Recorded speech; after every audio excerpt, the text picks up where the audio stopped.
The black car came up the gravel road too fast for a road that ended at a lake, and the woman on the porch of the boathouse cottage heard it before she saw it. She was kneeling in the herb bed, thumb pressed into the dark soil where the rosemary needed turning, and the sound of expensive tires on Riverstone was wrong for a Friday in June. No one rented Lakeview Estate until the third week of the month. She had aired the rooms, swept the porch, set the brass key in the carriage clock for the family arriving on the 20th. The car was 2 weeks early. The wrong kind. The kind that meant a man who did not knock. She wiped her palms on the front of her apron and stood. Behind her, in the open kitchen door, her daughter Etta stopped painting the lake she had been painting and held up her brush like a question. Rowan Lark put one finger to her lips. Etta nodded the way a child nods when she has been told the rules of the lake since she could walk. Stay where I can see you. If a stranger comes, stay where I can see you. The brush went back to the paper. The lake on the paper kept growing. The car door opened. A tall man in a dark grey jacket got out, and the first thing Rowan noticed about him was that his Hermes watch was the kind people did not wear to a lake. It caught the noon sun and threw it back like a small, careful insult. He had dark hair gone to silver at the temples too early, a lean swimmer's build, and the slightly stunned posture of a man who has just discovered that maps lie. He looked at the main house. He looked at the boathouse. He looked at her. "Lakeview Estate," he said. His voice was old money clipped, the kind of voice that had never raised itself in a public corridor. "That's the house?" She nodded uphill toward the white clapboard with the wraparound porch and the navy shutters. "This is the cottage." He frowned at the cottage, as though it had no business existing. Then he reached into his breast pocket and produced a folded sheet of heavy ivory stock with a brokerage seal at the top.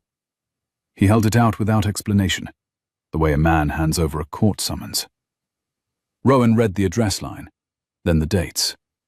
Lakeview Estate, 22 Boathouse Lane, Crestwater, New York. 6th of June through 18th of August. The name below, Adam Westcott, of Westcott Holdings, Manhattan.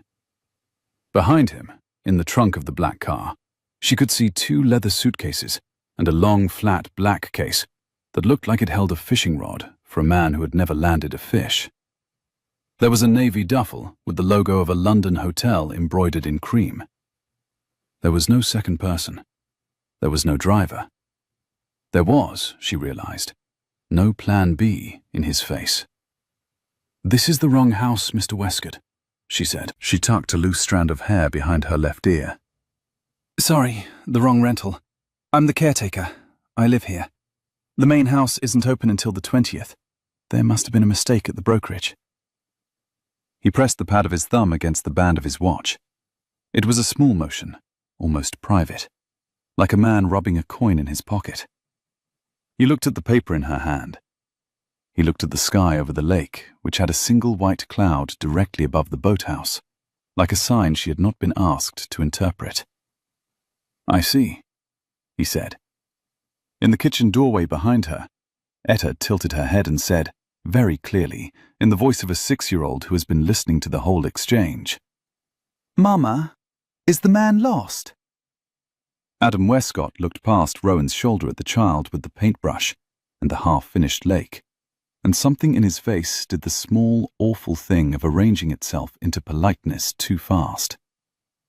"It seems I might be," he said to the child. Then to Rowan, "Where is the brokerage?" "The brokerage is in town. So is the cell signal. And so is lunch, which means the office is closed until 2. The cloud over the boathouse moved. The lake breathed. Up the slope, in the pines that screened the main house from the road, a jay was scolding a squirrel for crimes it had not committed. Rowan watched the billionaire who had rented the wrong lake house, listened to her own pulse, and waited for him to do the thing rich men did when their plans broke. She had a list, mentally. They asked for the manager. They offered cash. They threatened to call someone whose name she would not recognize. They made the wrong house her problem. Adam Westcott did none of those things. He folded the printed confirmation back into thirds along its original creases. He put it in his breast pocket. He looked at his car as though the car had betrayed him. Then he looked at her, and she saw him decide something behind his eyes, the way one watches a ledger close. "Then I'll wait," he said, "if you'll permit me to wait on your porch." She had not expected the word permit. It did something to her shoulders she did not want it to do. "All right," she said. "There's water in the pitcher on the table. The shade is on the east side until 3. The cottage has its own porch. Please don't go up to the main house yet. The cleaners come Monday." "Understood." She stepped aside. He climbed the 3 painted steps. He did not look at Etta as he passed the kitchen doorway, which Rowan registered as a courtesy and not a snub. He sat in the wicker chair at the far end of the porch, back straight, ankles crossed, a hand on the band of his watch. He did not take out a phone or laptop. He looked at the lake. From that chair, a flat silver disc between 2 slopes of pine, and waited like a man who had never been told he could wait without earning it. Etta came up to the porch railing and rested her chin on it. She studied him the way she studied the painting. After a moment she said, in her clear, precise voice, "What's your name?" "Adam." "I'm Etta. I'm almost 7. We live in the cottage. Mama keeps the big house ready for people. You aren't people." "No," he said. "Apparently I'm not." It was, Rowan noticed, the closest thing to a joke a man like that probably knew how to make on the first day of a summer he had not planned to spend in a place he had not meant to come to. She turned back to the herb bed, because she did not want him to see her smile. She knelt again. She turned the rosemary. She told herself the brokerage would sort it out by 3, and the man on her porch would be on the road back to the city by sundown. Behind her, on the porch, Adam Westcott pressed his thumb against the watch band and tried to understand what he was supposed to do. When he had built his adult life on the idea that there was always a next office and a next assistant to fix what had broken. And now the next step was a porch in a place he had not chosen. By 2, the brokerage had not picked up. By 2:15, it had picked up and put Adam Westcott on hold for a length of time that was, even for a luxury rental firm in Midtown, almost theatrical. Rowan watched him from the kitchen window as she stirred a pot of split pea soup she had not meant to cook for 2. He stood very still at the porch railing, phone to his ear, weight settled into one hip. He did not pace. Rich men who paced shouted. The ones who stood still simply removed the obstacle without raising their voice. The call ended at 2:38.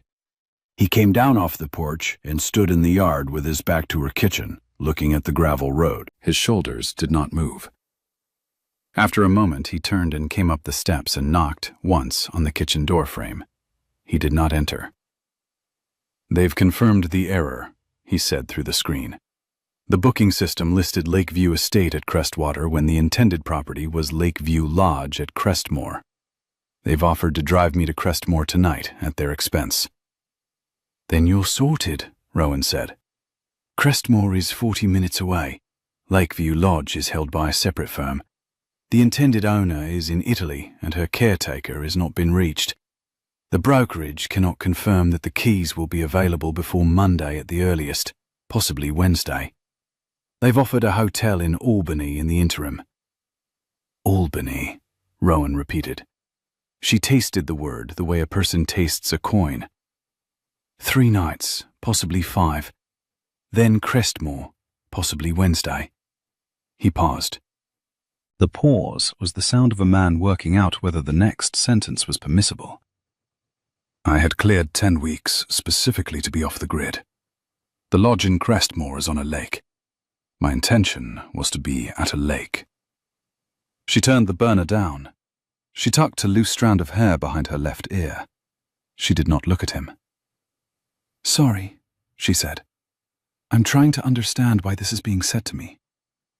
He had the decency to flinch. It was the smallest flinch, almost not a flinch at all, but it was there in the line of his jaw. Because the main house, by your own account, is empty for 2 weeks. Because the brokerage has agreed to honor my booking against any property the original lister can substitute. And because, frankly, I would rather pay you for those 2 weeks than drive 40 miles tonight to a house I have not seen, in a town that is not the one I was promised. The word, frankly.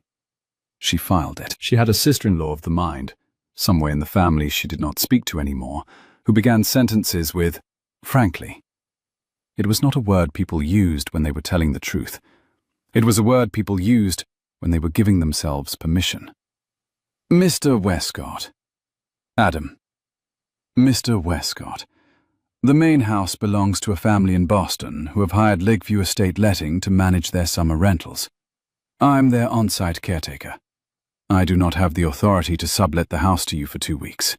The family will not agree to it, because the cleaners are coming Monday and the linens are being changed on Tuesday, and a sommelier, whose name I cannot pronounce, is arriving on Wednesday to stock a cellar I have been instructed not to enter. I'll wait until the 20th, he said. She stopped stirring. Excuse me. I'll wait until the 20th. I'll find a guest house in the village. My counsel will write the Boston family. If they decline, I'll spend the summer at a hotel in Albany and pretend it is what I wanted. But I would like to ask, before I leave your porch, whether you would consider, for a price you set, letting me sleep in the loft until the family arrives. The brokerage will indemnify any complaint. The Boston family will not know I was here unless you tell them, and I will not be in the main house, on the dock, or in the way of your daughter or your life. She was quiet for a long time. The soup popped in its pot. Somewhere on the lake, a pontoon engine started up and stopped. The boathouse loft, she said. The room above the boat slip. I saw the dormer window from the yard. It's separate from your cottage. It has a cot. It does not have a bathroom. The bathroom is in the cottage. The kitchen is in the cottage. The hot water heater is in the cottage. I'll bathe in the lake. It's June, Mr. Westcott. The lake is 58 degrees. Then I'll bathe in the cottage if you'll allow it. At hours that do not inconvenience you and your daughter. I will not stay in any room I have not been invited into. I will pay you $120 per night, which is more than the main house lets at peak. I will eat in the village. I will not bring guests. I will return to the city the morning of the 20th. If at any point you wish me to leave, I will leave that hour. She turned, then, and looked at him through the screen. He was younger than she had thought he was. He was tired. Not physically, but the kind of tired she had seen in women at the post office when their husbands had been gone a long time and were not coming back. She said the number back to him, $120 a night for a cot in a loft with no bathroom, paid to a man she did not know. He confirmed it without flinching. She set the wooden spoon against the rim of the soup pot. Mr. Westcott, I have to feed a 6-year-old and replace a porch board the carpenter quoted at $490. I am not bargaining.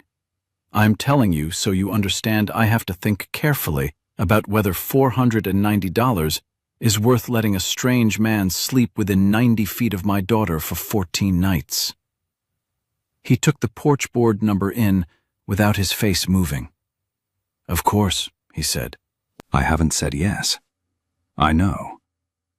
And if I do say yes, I am going to write down rules, and you are going to sign them. And if you break any of them, you are going to leave the next morning without complaint. I would expect nothing less. She turned back to the soup. Etta came in from the porch then, where she had been listening to the entire conversation through the open door, and stood beside her mother and looked up at the screen at the tall man on the other side. Mama, Etta said, is the rich man going to sleep in the boathouse? Rowan stirred. The pea soup folded over on itself, dark green, the way pea soup folds.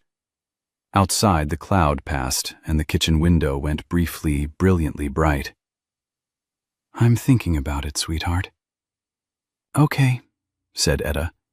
"He can have the blue blanket, the one with the boat on it. It's too small for me now." Through the screen, Adam Westcott did the smallest thing with his mouth. It was not a smile. It was the place a smile would have been if he had remembered recently how to make one. "Thank you, Etta," he said. He went back down off the porch. He stood in the yard with his hands in his jacket pockets while Rowan finished the soup, and he did not look once at the boathouse loft, as though afraid that if he looked, he would prejudice his case. The black car sat patient in the gravel, like a question.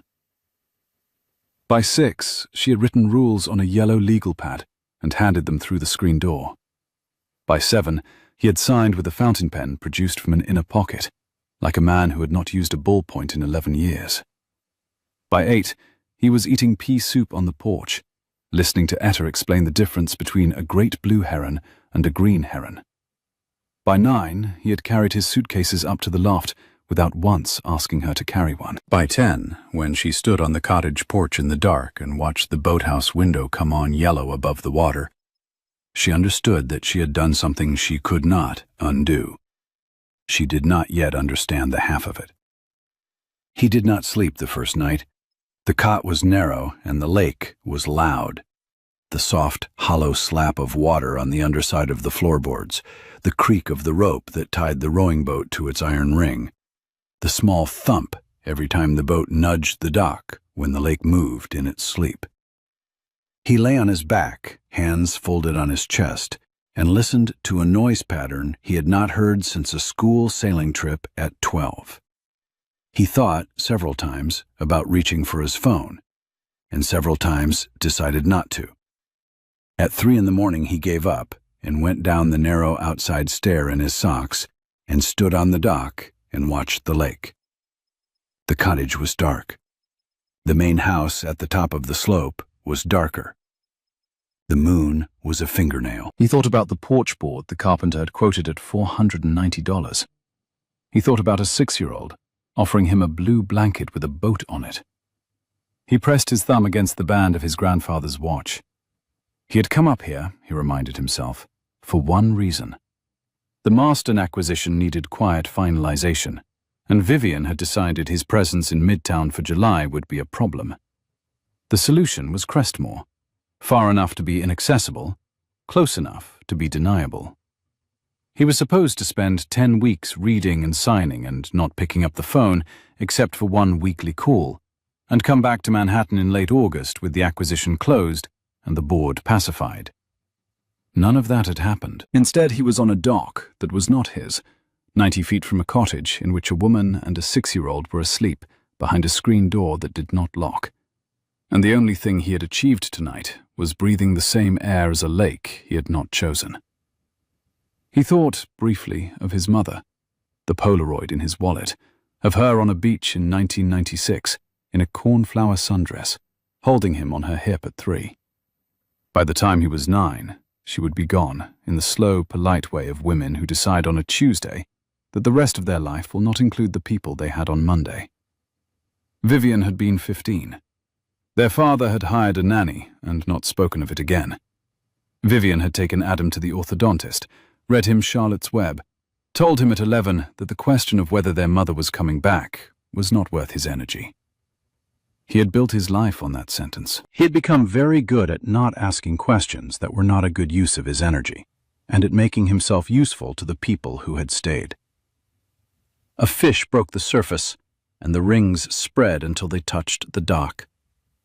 Somewhere up the slope, in the cottage, a child cried out once in a dream, and was hushed by a mother who did not seem to wake all the way. He listened to the silence after the hush, and was surprised he could hear the difference between the silence of an empty house and the silence of a house where someone was loved. He went up the stair at 4. He slept, finally, at 4:40, and dreamed of a porch board.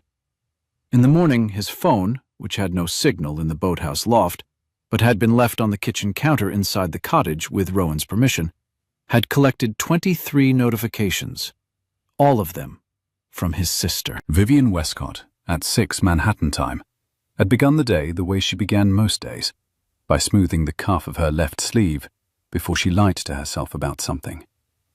She had decided, on one phone call from Albany, that her brother's summer in Crestmore had been a mistake and could still be corrected. By 6:15, she had emailed his assistant. By 6:20, the brokerage. By 6:30, the head of estate operations at the Lakeview Lodge. By 6:45, she had her answer. He had not arrived. Frankly, she thought, this was already unacceptable. In the cottage kitchen at Crestwater, Rowan stood at the screen door and watched Adam Westcott come down off the boathouse stair, barefoot, in a charcoal grey shirt and the same trousers from yesterday, carrying his phone and a look she could not name. "Coffee's on," she said through the screen. "Etta's at the dock. I told her you might be on a call." "I should be on a call," he said. He looked at his phone. He looked at the lake. He looked at the kitchen, where the coffee pot was breathing. "I'm not going to be." "Trouble?" "My sister. 23 notifications." "Then drink the coffee first," Rowan said. "Otherwise it'll be 24. He looked at her, surprised. It was the smallest moment of being caught, and he allowed it on his face for half a second before he closed it.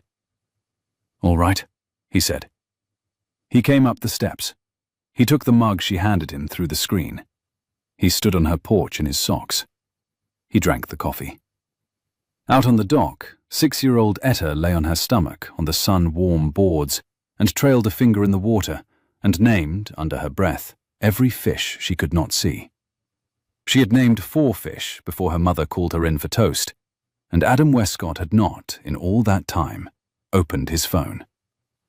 It was, he reflected later, the first morning of his adult life that he had taken coffee without working.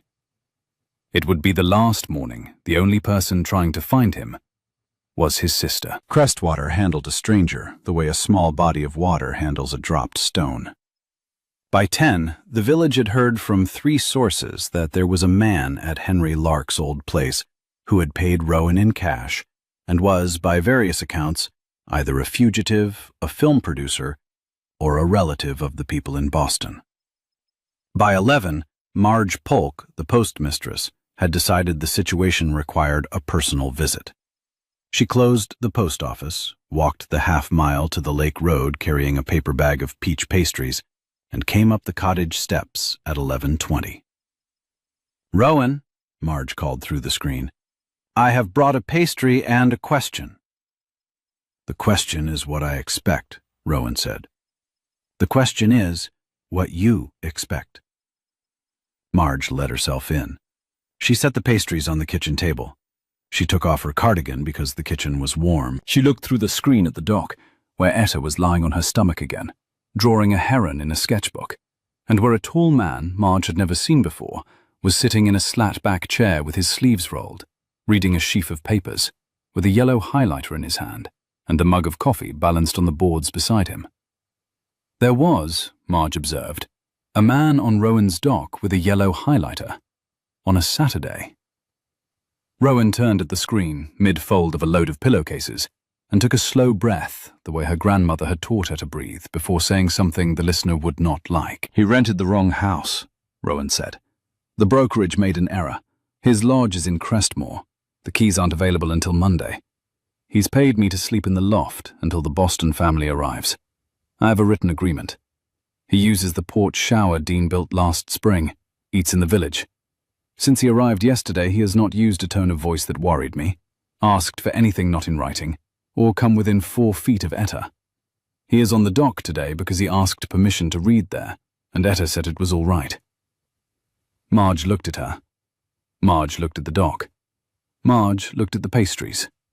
Marge took the answer the way she took most answers, by sitting at the kitchen table, breaking a pastry in half, and observing it was the most thorough sentence she had heard out of Rowan in 11 years, and reminded her, frankly, of a deposition. Adam Westcott, of Westcott Holdings, boutique luxury hospitality, a great deal of money by the letterhead. Marge resolved to ask the exact figure.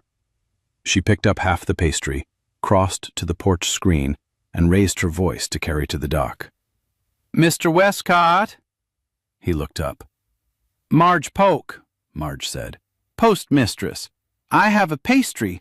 It is yours if you would like to come up and tell me, in plain language, what you are doing on the dock of a woman who has been minding her own business for 6 years and 3 months. Adam set down the highlighter. He stood. He capped his pen. He walked up the dock and across the lawn and up the porch steps with the slightly amused expression of a man who has not been spoken to that way in many years and finds, surprisingly, that he is not insulted. He took the pastry.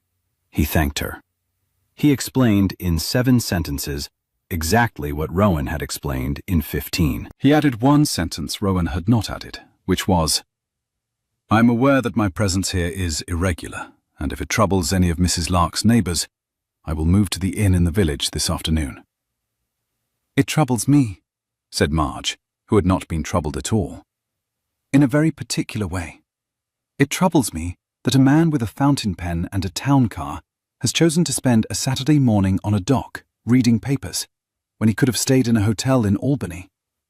Why?" He did not answer immediately. He looked at the lake.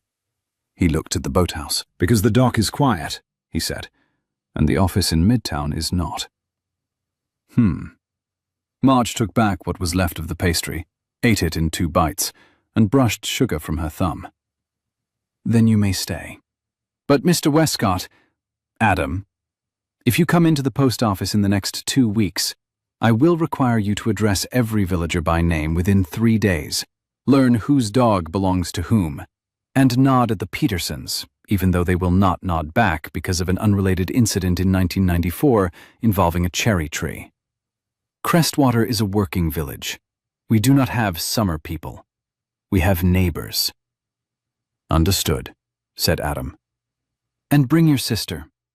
If she is the kind of sister who sends 23 notifications by breakfast, she would benefit from a peach pastry." He almost smiled. "How did you know about my sister?" "You looked at your watch 4 times while I was talking, and twice you pressed the band like you wanted to call someone you do not, in fact, want to call. Sisters." Marge picked up her cardigan. She nodded once at Rowan. "Pillowcases are folded all wrong, dear. The corners go to the inside. You knew that. You're distracted." "Thanks, Marge." "You're welcome." Marge paused at the screen. "Mr. Westcott, Adam, one more thing. If you teach that child anything this summer, teach her how to bait a hook without flinching. Her mother flinches.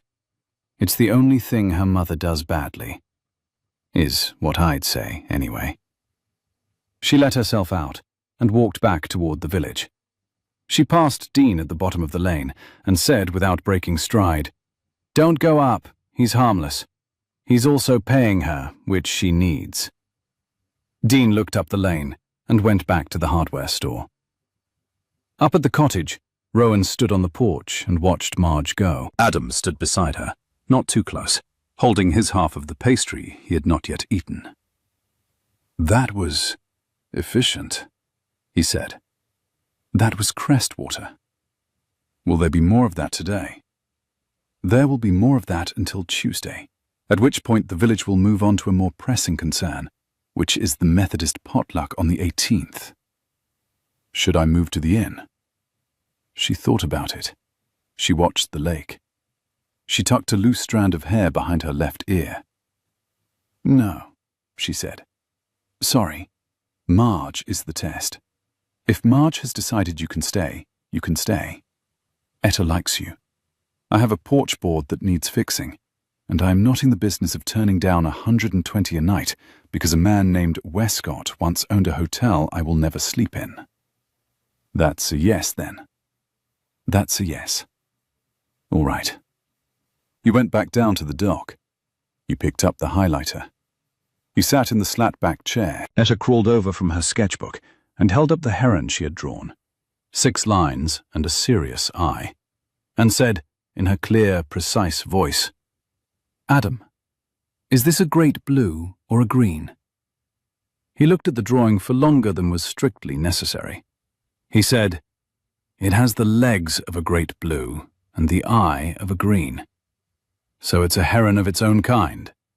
Etta heron." Etta heron, she said. She nodded once, satisfied, and went back to her sketchbook. Behind the screen, Rowan stood with the folded pillowcases against her chest and watched her daughter and the billionaire on her dock, and felt something move sideways in her chest. That afternoon he drove into the village. At Dean Polk's hardware store, he bought galvanized deck screws, carriage bolts, plumber's tape, a tape measure, work gloves that did not fit, and a rough-cut white cedar plank, 8 feet by 8 inches. He paid in cash. He thanked Dean by name. He carried the plank under one arm to the town car and looked at it the way a man looks at a problem he has not solved but is willing to be wrong about. Then laid it across the back seat with the screws tucked into the wheel well. He drove the plank back to the cottage and set it on the porch in the place where the carpenter had quoted $490 to replace one warped board. He took out the tape measure. He measured. He laid the plank beside the warped board. Rowan came to the screen door with a dish towel. She said his name and he answered, and she observed that he had bought a porch board and asked him why. He looked up. He had taken off his jacket and rolled his sleeves, and he was kneeling on her porch in his good trousers, like a man who had never been told good trousers were not for kneeling. "Because the carpenter quoted you $490, he said, "and the plank, screws and bolts came to 43. And I am, apparently, not on a call. And the lake is loud at night. That is not an answer." "It is part of an answer. What's the rest of it?" He pressed his thumb against the band of his watch. He looked at the porch. He did not look at her. "My grandfather," he said, "had a boat. Not like the boat in the slip, a real boat. A 30-foot wooden sloop he kept on the Sound. He taught me to fix the deck when I was 9, the summer after my mother left. He told me a man who could not fix a deck did not deserve to stand on one.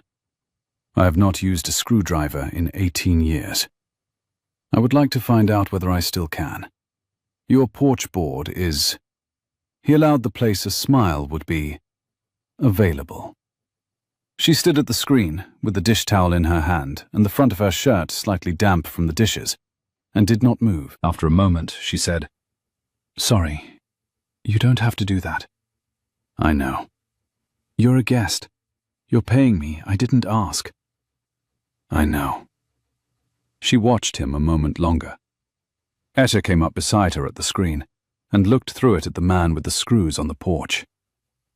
"Mama," Etta said, "can I hand him the screws?" "One at a time," Rowan said, "and you stay on the rug. You do not step on the porch until he says it's safe." "Okay." The screen door creaked. Etta carried out the small open box of screws and set it on the rug at the porch threshold, and sat cross-legged beside it. Adam Westcott, billionaire and CEO of a boutique luxury hospitality concern with operations in 11 countries, took a single galvanized 2.5-inch deck screw from the small open hand of a 6-year-old. And he did not, at any point in the next 90 minutes, look at his phone. When Rowan came back out at 3 with 2 glasses of lemonade, the warped board was up, and the new plank was halfway in. Adam had pencil marks on his temple, where he had pushed his hair back with the back of his wrist. Etta had a screw behind one ear. The porch smelled faintly of fresh-cut cedar and warm pine pitch, the smell of work done outdoors on a day with no rain dew, the warm wood smell that gets into clothing and stays there until Tuesday. "I have lemonade," Rowan said. "It's not the kind from the city. It's from the powder." "I love the kind from the powder," he said. It was the kind of sentence a man says when he has discovered, recently, that he is permitted to say things that are not exactly true. It was, Rowan noticed, his second joke. She handed him the lemonade. He drank it standing up. Etta drank hers sitting on the rug with the box of screws. By 5, the new board was in. By 6, Etta had drawn a small portrait of it in her sketchbook and labelled it the rich man's board. By 7, Adam had walked back to the boathouse with a copy of the Marston Council's memorandum under one arm. At 7:12, his phone, charging on Rowan's kitchen counter, lit up for the 24th time with a message from his sister, which read, "Adam, where are you? I'm on the train." He saw it at 9. He stood at the boathouse window and looked down across the lawn at the cottage with its windows lit yellow. He pressed his thumb against the band of his watch. He texted back, "I'm at the lake. I'll be reachable Sunday. Don't come up." She wrote back instantly, "I'm already on the train." He closed the phone. He turned off the lamp. He lay on the cot in the loft above the boat slip and listened to the soft, hollow slap of water on the underside of the floorboards and thought, for the first time in his adult life, that he had built something with his hands and that someone he did not have to pay had let him. Then he thought of his sister on the train. He thought of his sister meeting Rowan. He thought of his sister meeting Etta. He pressed the watch harder. The lake did not answer. He slept anyway. Sunday came in white and quiet, with mist on the water until 8, and Rowan made pancakes. She made them because she made pancakes every Sunday, and Etta was used to it. Not because there was a man in the boathouse who might want one. She made the batter with buttermilk and a single grating of nutmeg, the way her grandmother had. At 8:10, Adam Westcott came down the boathouse stair barefoot, in a soft grey sweater and the same trousers from yesterday, with his hair still wet from the porch shower, carrying his shoes in one hand and his phone in the other. And he stopped at the bottom of the stair because he had caught, all the way across the yard, the smell of pancakes. He said the word under his breath. Pancakes. It came out the way some men say the word for a city they once loved. He crossed the yard. He stood at the bottom of the kitchen steps. He did not come up. "Coffee's on," Rowan said through the screen. Thank you." She handed it to him through the screen. He took it. He drank it standing in the yard, like a man who had not been invited inside and did not intend to assume. "You can come up if you want," she said after a moment. "There's a pancake. There's only one extra. Etta requires that I be honest about the quantity." "There's only one," Etta confirmed. "But you can have it. You replaced the porch board. The porch board was important." "That is generous of you," Adam said to Etta. He came up the steps. He came into the kitchen, which he had not been in before, and stood very still at the threshold, the way a man stands the first time he enters a room someone else has built. The kitchen was small. The wall behind the stove still painted the original 1962 yellow, the table, set for 2, with a third place she had quietly added when she heard the boathouse stare. He sat. She slid the pancake onto his plate. She gave him butter and a small glass jar of dark amber maple syrup with a handwritten label that said, "Polk's Maple, Crestwater, 2026. He poured the syrup. He cut the pancake. He ate it. He closed his eyes. When he opened them, Rowan was at the stove with her back to him, pretending to flip a second pancake she had already flipped, because she did not want him to see her face. Etta was watching him with the unblinking interest of a child who has just witnessed an adult cry without crying. Etta observed that he liked it. He agreed that he liked it very much. "Mama," she added, "made them every Sunday." That, he said, seemed very sensible. He ate 2 more pancakes. He ate them slowly. He drank a second cup of coffee. He listened to Etta explain in detail the social hierarchy of the herons at the lake, which involved a great blue named Henry and a green named Patricia, and a much smaller bird Etta had not yet identified, that Henry was, in Etta's view, bullying for no reason. "That's not very nice of Henry," Adam said. "No, but Henry is the biggest, and Patricia is his wife, and the small bird does not have a family on this lake. So the small bird is alone with Henry on a dock he thinks is his." Adam did not look at Rowan. Rowan did not look at Adam. The cast iron pan hissed on the burner. Outside, on the gravel road, a car was coming up. It came up fast. It was not the brokerage's car. It was a Manhattan plate, a silver sedan that stopped at the bottom of the lane because the lane was too narrow for it. Vivienne Westcott had arrived. She was 32, taller than her brother by an inch, with the same dark hair worn shorter and the same grey eyes. She wore a navy linen jacket that had not creased on the train, white trousers that had, and the kind of low leather flats women in Adam's life wore when they wished to communicate that they were here to work and not to be looked at. She came up the gravel without breaking stride. Adam saw her through the kitchen window. He set down his fork. He pressed his thumb against the band of his watch. "Rowan," he said, "I owe you an apology in advance." "Why?" "Because my sister has just arrived. She's going to be polite. She's going to be efficient. She's going to be, frankly, appalling. I will get her out of your yard as fast as I can." Rowan turned from the stove. She wiped her hands on the apron. "Etta," she said, "eat your pancake. Stay at the table. If anyone asks you a question, you may answer it, but you do not have to." "Okay," said Etta. Etta took another bite of pancake. Etta did not look up. The screen door opened. Vivienne Westcott did not knock. She walked into the kitchen of a woman she had never met, as though she'd been invited 11 times. She set the calfskin bag on the floor. She looked at her brother, who was sitting at a small kitchen table in front of a half-eaten pancake with maple syrup on the cuff of his sweater, and she did the smallest thing with her mouth. "Adam," Vivienne said, "frankly, this is more than I expected." He named the room for her, Mrs. Lark, her daughter Etta, pancakes, and offered her a chair.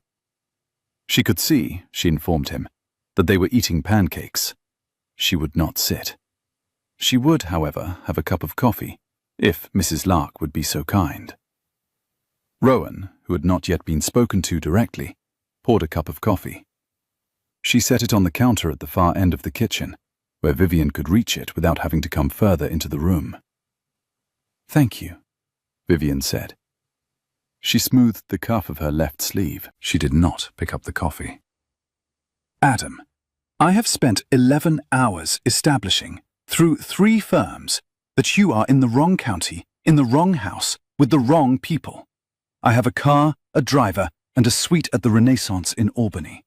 In Crestmore, the lodge you intended to rent, keys retrieved this morning at 5 via courier. The Marston Council needs you visible by Wednesday. I am here to deliver you to Crestmore by sundown." Adam did not move. "Vivienne," he said. "I appreciate the effort. I am not going to Crestmore." She smoothed the cuff a second time. It was, Rowan realized with a small cold interest, a tick. The kind of small physical motion her own grandmother had taught her to watch for in poker players. Vivienne did not do it when she was telling the truth. She did it when she was preparing to redirect. "Frankly," Vivienne said, "you are." "Frankly, I am not. I have an arrangement with Mrs. Lark that runs through the 20th. After the 20th, I will reassess. I will keep my weekly call with the Marston Council. I will read the memorandum. I will sign what needs to be signed. I will do all of this from Crestwater. The lodge in Crestmore is yours for the summer if you would like it. I will not be there." The kitchen was very quiet. Etta had stopped eating her pancake. Rowan was holding the dish towel in a grip that had gone white at the knuckles. The cast-iron pan hissed. Vivienne Westcott looked at her brother. She looked at Rowan. She looked at the small girl with maple syrup at the corner of her mouth. She did not look back at Adam. "Mrs. Lark," Vivienne said, in a voice that was perfectly polite and perfectly cold. "Would you mind very much if I borrowed your brother for 10 minutes? We will walk to the end of the dock. We will be perfectly visible from your kitchen window." "He's not my brother," Rowan said. But of course. Adam stood. He put a hand briefly on the back of his chair. He looked at Etta. Etta, he said, save me the last bite, will you? Okay, said Etta. He followed his sister out of the kitchen. They crossed the yard. They walked the length of the dock. They stood at the end of it, side by side, their backs to the cottage. Two tall, dark-haired people in city clothes against the pale wood of the dock and the silver disk of the lake. And they spoke for 14 minutes in voices Rowan could not hear. Rowan stood at the kitchen window and watched. She watched Vivian Westcott's shoulders. Not what she was saying, just the shoulders. She watched Adam's hand find his watch and rest there. She watched the precise moment, about 11 minutes in, when Vivian stopped speaking and looked out at the lake, and did not speak again for almost a full minute. She watched what happened next. Vivian reached into her jacket and took out something small, too small to see from the kitchen. She held it in her closed hand at her side, did not show her brother, and her shoulders went a fraction lower, in the way of a person who has lost a private argument she had been having with herself for a very long time. She looked at her hand. She put the small thing back in her pocket. She turned, said something Rowan could not hear that took less than 10 seconds, and walked back up the dock alone. She did not come back into the kitchen. She picked up her calfskin bag from where she had set it on the porch. She walked down to her car. She got in. The car backed slowly down the lane. Adam stayed at the end of the dock for a long time after the car was gone. When he came back up into the kitchen, his face had the careful blankness of a man who had just been given something he had not expected, by a person who had not intended to give it to him, and did not know yet what to do with it. Etta, he said, where is the last bite of pancake? Right here, said Etta. She held up the fork. He sat down. He took the bite. He chewed it slowly. He swallowed. Rowan said his name and asked if she was gone. She was, he said. Would she be back? He pressed his thumb against the band of the watch. He looked at the kitchen window. He looked at the lake. Eventually, he said. But not today. He did not tell Rowan then what he had seen Vivian take out of her pocket. He had seen, in the half-second when she opened her hand, the corner of a Polaroid, the white border of an old photograph that he had not known his sister carried. He could not, from where he had been standing, see the picture itself, but he did not need to. He had a Polaroid of his own. He had carried it in his wallet since he was 9. He had not, in 20 years, considered the possibility that his sister had been carrying one too. He ate the rest of the pancake. He drank the last of the coffee. He thanked Rowan. He went back to the boathouse to read. He did not work for the rest of the day. The week that followed had a shape Rowan had not lived inside before. A single mother on a lake with a man in the boathouse who knew how to be in a room without taking it up. He read in the mornings on the dock. He worked the phone at noon, walking the gravel lane where the cell signal was better. He helped Etta find frogs where the cattails leaned. He did not lift her. He did not touch her shoulder. He pointed at frogs with the highlighter that had become an all-purpose stick. By Wednesday, Etta had named the frogs Robert, Robert, and Charles. By Thursday, Adam had memorized which was which. In the afternoons, he walked into the village. He addressed every villager he met by name. He learned that the Petersons' dog was called Boyle, a beagle who had once tried to eat a horseshoe. He nodded at the Petersons. The Petersons did not nod back, on principle. He bought a fishing license and did not catch a fish. On Tuesday afternoon, he sat at Rowan's kitchen table with a black-bound binder open in front of him and asked her, very politely, if she would be willing to read 3 paragraphs and tell him what she made of them. She said yes before she had thought about it. He turned the binder so she could see. The paragraphs were the operative section of a hospitality non-compete clause attached to the Marston Acquisition Memorandum. She read them twice. She tucked a loose strand of hair behind her left ear. "Sorry," she said. "Is the question whether the clause is enforceable?" The question, he told her, was whether she could understand it. She could. Then, he said, read it again and tell him what she thought. She read it a third time and set her thumb against a line in the middle of the second paragraph. This part. The exclusion for pre-existing brand operations within a 40-mile radius of any controlled property. What does controlled mean here? If Mr. Marston has so much as a minority stake in a parking garage in Midtown, he could argue the radius covers his entire borough and the clause is too broad to enforce. You'd need to define controlled the way the SEC defines it, or you have nothing. Adam looked at her for a long count of 3. He took out his fountain pen. He wrote a small, careful note in the margin of the binder. He closed the binder. "Where," he said, "did you learn to read a non-compete clause?" "I was 3 years into an architecture degree before I had Etta. Architects read contracts. Bad ones." Rowan. "Sorry. That is the third thing my counsel was supposed to find before they sent me the memorandum. He has been billing me at $1,400 an hour for 9 months. He did not find it." "Well, I am, apparently, $1,400 an hour." It was, Rowan noticed, the first time he had laughed. It was a small laugh, a private exhale that lifted at the end. It was, she thought, what he had sounded like before someone had taught him not to. Etta, at the other end of the kitchen with a coloring book, looked up at the sound the way a small animal looks up at an unfamiliar bird. "Mama," Etta whispered. "He laughed." "I know," Rowan whispered back. "Don't make it a thing." "Okay," whispered Etta. Etta made it a thing immediately by going to her sketchbook and drawing, in 3 lines, a face that was supposed to be Adam's, with one tiny upward curve at the corner of the mouth. She labeled it, "The Rich Man Laughing." She did not show it to him. That evening, Adam called his counsel from the bend in the gravel lane. He spoke for 11 minutes. He spoke quietly. The counsel began the call apologizing for not catching the clause. He ended it, Rowan would later learn from Adam, apologizing for a much longer list of failures stretching back 14 months. After the call, Adam came back up to the cottage. He stood at the bottom of the porch steps in the dusk with his hand on the watchband.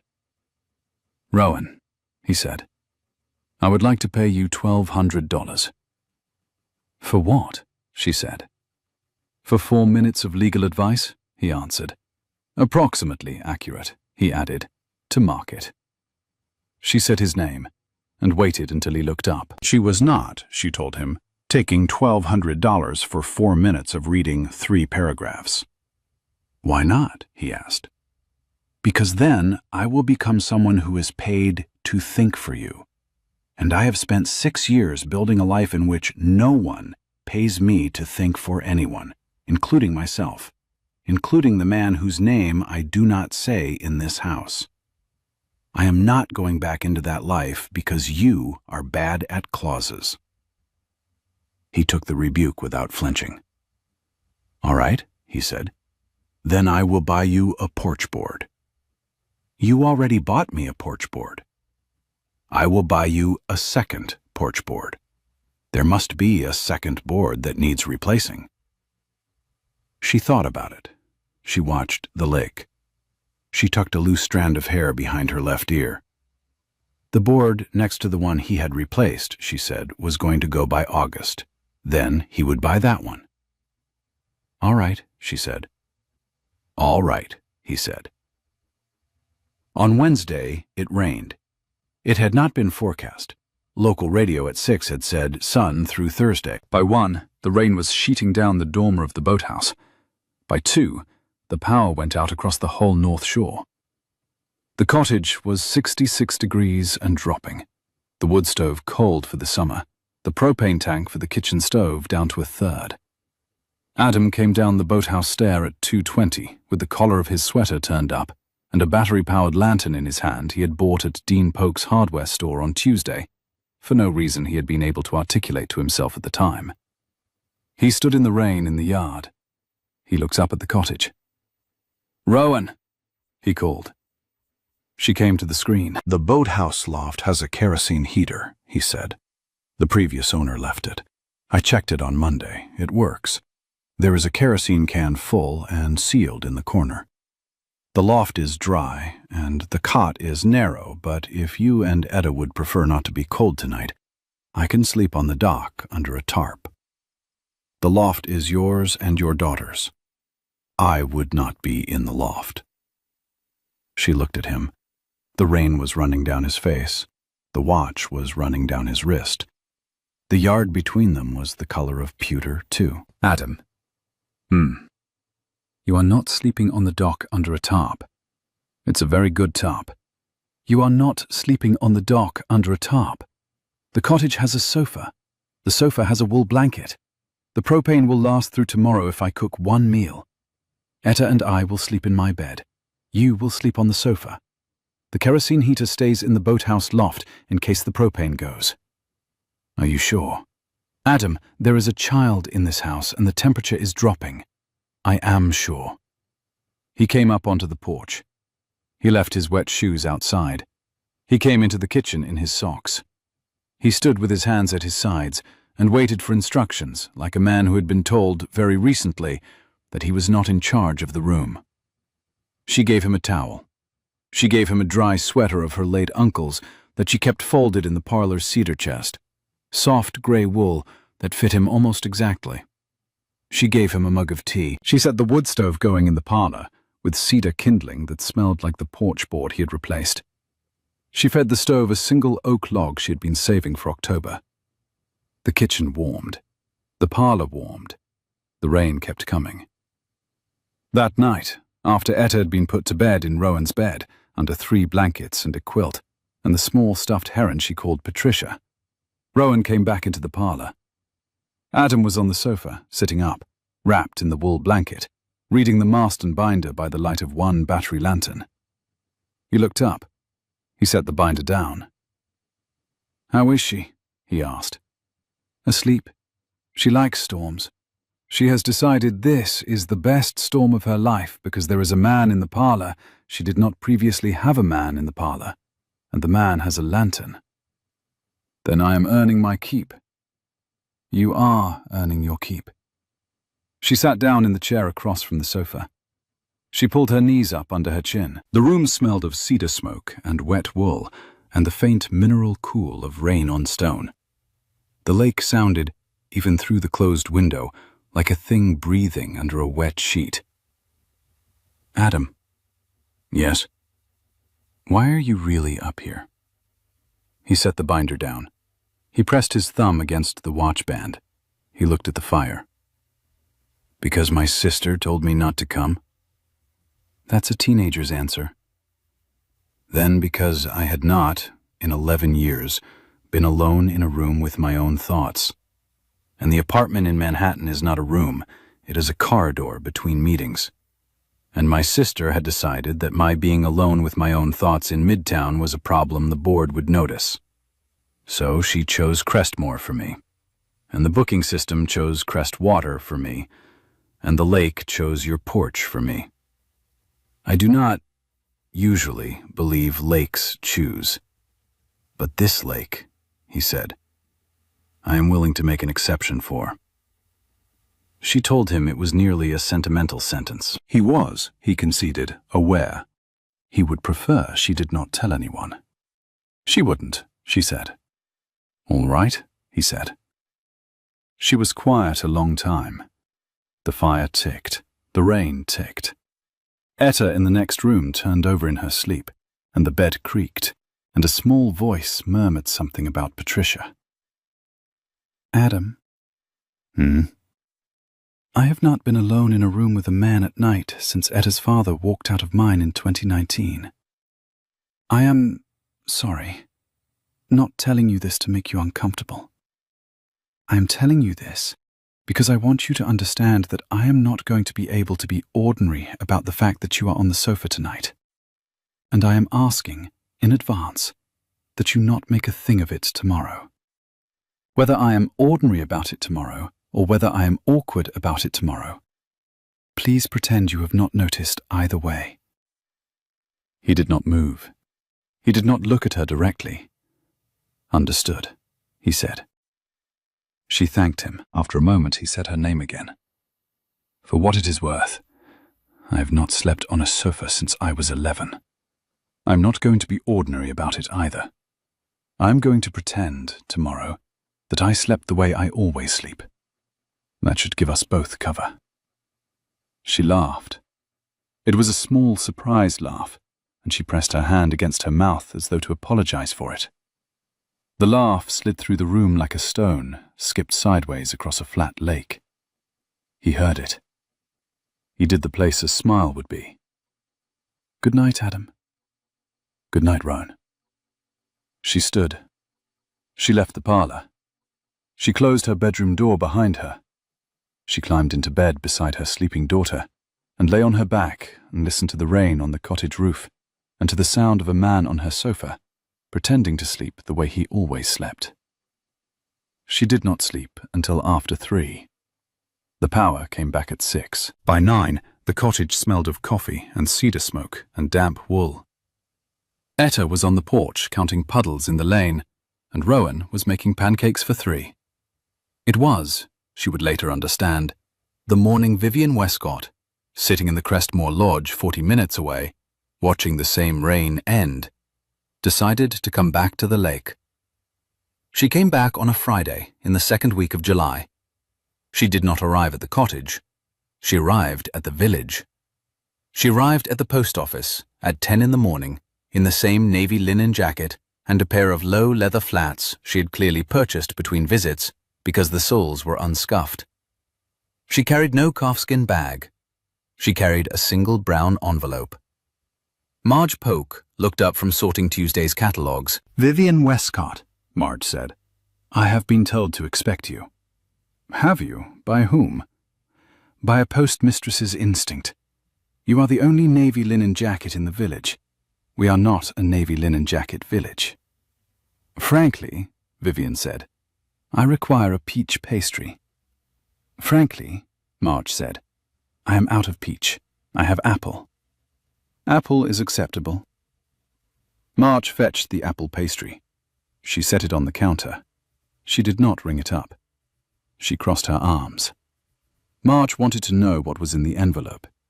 Documentation, Vivian said, of her brother. Marge tilted her head and asked if she might see it, and when Vivian said she might not, Marge informed her that in that case there would be no apple pastry. Vivian looked at her. Vivian smoothed the cuff of her left sleeve. Then, slowly, with the kind of resignation that was almost not a resignation, the way a person closes the lid of a box she had hoped to leave open, Vivian Westcott slid the envelope across the counter. Marge opened it. Marge read for a long time, methodically, the way a postmistress reads, paying attention to dates and letterheads and the things not said. Inside were 3 documents. The first was a brokerage forensics summary showing the booking had been entered by an assistant named Greta in a single keystroke selecting Lakeview Estate, Crestwater from a drop-down. 11 minutes after she received an email from an address Vivian did not recognize, subject line, Crestwater Lake, caretaker situation. Please confirm property and dates. The second document was a printout of that email. The sender was an anonymous Proton Mail address. The body said simply, Mr. Westcott is owed a real summer. Crestwater is the better lake. The caretaker is alone there with a child and could use the income. Sincerely, a friend.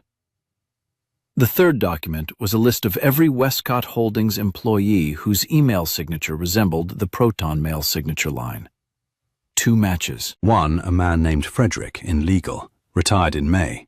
The other, Hetty Vance, the family estate manager who had raised Adam, and who had, in a faxed letter clipped to the back of the envelope, written to him 3 weeks ago, on Westcott household stationery. If I may, sir, the carriage clock is in the second pantry, behind the soup tureen. The housekeeper has been instructed to expect you. The faxed letter had been intercepted in the Westcott Manhattan mailroom and never delivered. Marge looked up. Marge took a slow breath. So, Marge said, your housekeeper rerouted your brother's summer to a lake in a village she had picked out for him. And you, Marge said, have spent 2 weeks blaming a woman who knew nothing about any of it.